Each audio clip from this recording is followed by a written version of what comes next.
Hey guys, it's your girl Nicole from Dogo Argentino, USA. And in today's video, we are going to talk about a relatively unknown procedure known as dog vasectomy and what dog vasectomy has to offer in reference to sterilization that dog castration does not have.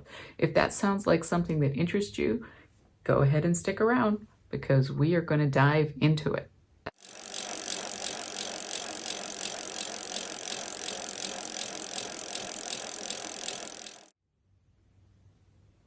Before we get started, as always, you know the drill. I gotta ask, please go ahead and like, share, subscribe, hit the bell for notifications. This always helps little tiny channels like mine survive, especially these days because I'm doing so many short form videos. My long form videos are very rare, few and far between, in part because I'm just super busy. But this came up on my radar and I realized I had not done a video on canine vasectomy. And so I thought it might be interesting to a lot of people because a lot of people didn't even know that canine vasectomy is an option. As a matter of fact, it's relatively rare. So let's talk about a vasectomy. A vasectomy in your dog is where a veterinarian makes a small incision in each testicle and cuts the vas deferens out and then cauterizes it. Generally, the sutures are internal. And just like a human vasectomy, the benefit is that the dog becomes sterile after about 2 to 3 months. So if you choose to have a dog vasectomy, and it can be difficult to find a vet that's willing to perform one, but if you choose to go down that road, make sure that that dog is not with any hot females, meaning any females in heat, for at least 2 to 3 months. I would say 3 months just to be on the safe side. Okay, so what's the difference with a traditional neuter? A traditional neuter, they're going to do a complete castration, meaning they're removing the scrotum and the testicles 100%. They will not have any swinging, so to speak, after it's done. So why would you rather do vasectomy over neutering? So there are several benefits. We are going to talk about them.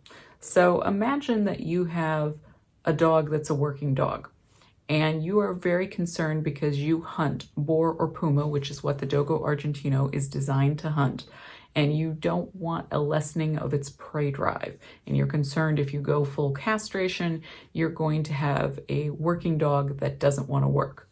So that would be one of the number one reasons why you would want to do a vasectomy versus a castration. So all the mating behaviors, all the behaviors of an active, intact, fully intact male are going to be present. It's still going to want to breed, and in fact, still can breed, meaning it can still have sex.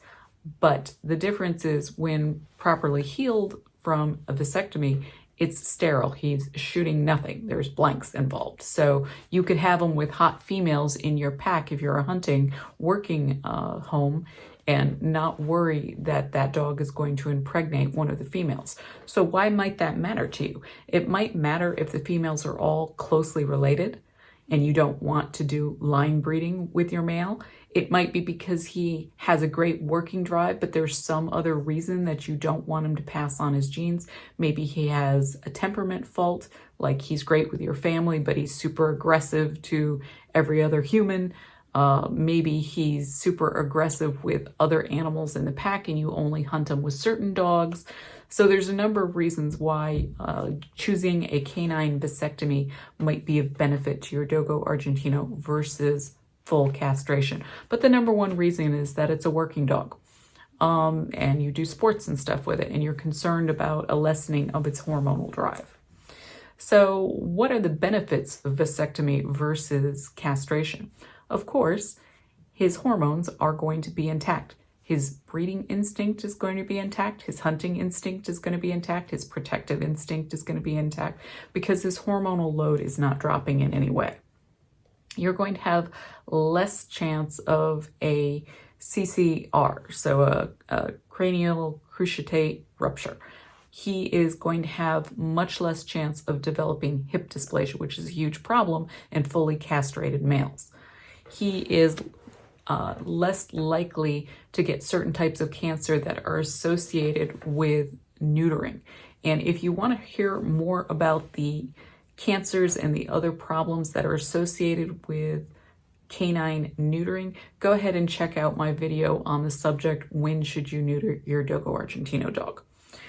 So there are some risks to this operation, just like there are some risks to a full castration. So the number one risk is that you put him with hot females before his sperm supply has dried up and he gets somebody pregnant. So if you don't wait that 2 to 3 months, I really recommend that you go for the 3. You could definitely get one of your females pregnant. Number 2, because he still has his testicles, can develop testicle cancer because he still has them. So there are a few types of cancer that are associated with intact dogs that he would still be prone to get, as opposed to neutered dogs, because obviously a neutered dog that does not have his testicles is not getting testicular cancer. So there would be that.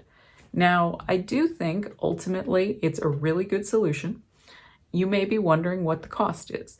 So in my area, which is a very expensive area of the country, I live in Northern Virginia outside of Washington, D.C., a vasectomy is slightly more expensive than a straight castration. I'm not really sure why, because I would think it's actually an easier operation to perform, I would think. But a vasectomy was quoted in my area at around $900, where a straight neutering was quoted around $600. Obviously, there are a wide variety of prices based on the cost of living in your area. Generally speaking, if the cost of living is low, the cost of operating a business is low, and therefore your surgical and veterinary costs are going to be lower.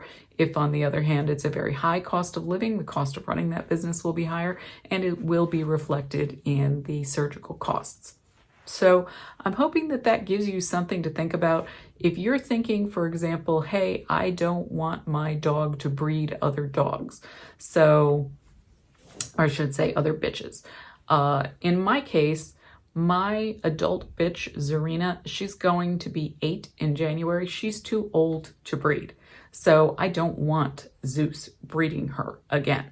And of course, Emma is Zeus's daughter, and that is too close to do a line breeding. Generally, if you're going to do a line breeding to fixed type, you're going to do that with a grandfather and a granddaughter, not a father and a daughter, because all purebred dogs are inbred to a certain degree, and the closer they are related, the higher the inbreeding factor is.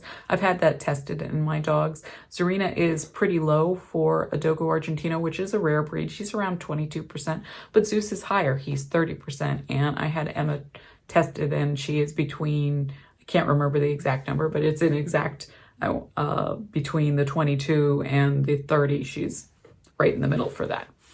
So if you've decided for whatever reason you don't want to continue that particular genetics, you can have the dog castrated. Or you could have it with a vasectomy.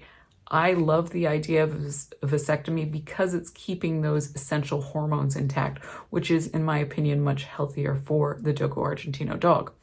So it is an option out there, and it's something I myself have considered because it doesn't destroy the hormonal load that is so crucial to health in a large breed like the Dogo. Now, of course, you know, some people want to go natural from beginning to end, and they assume that they are not going to have any accidents. Maybe they're, you know, the dog is not with any other dogs that are fertile. So in that case, they're not concerned about it. But if you have fertile dogs that you don't want bred, and you don't want that male to suffer from the diseases that are associated with full castration, vasectomy might be an option for you. So I hope you found this helpful. If you did, give me a comment. You know I love comments. Comments are awesome. Like, share, subscribe, hit the bell for notifications, and as always, have a Dogo-tastic day. Thanks, guys.